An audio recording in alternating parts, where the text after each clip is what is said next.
Following his conquest, King Edward I commissioned this vast stone fortress in 1283. It was designed by master architect James of St. George.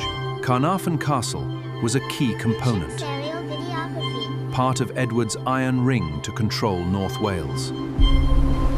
Caernarfon Castle withstood several major assaults. In 1294, Welsh rebels briefly burned it. It was targeted again in the 15th century.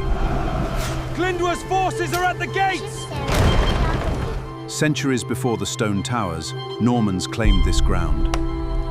This wooden fortress secured early Norman rule, dominating the landscape of North Wales. Long before the castle, the Romans raised Saguntium. This fort shielded the empire's furthest frontier. For centuries, it stood as a beacon of Roman power.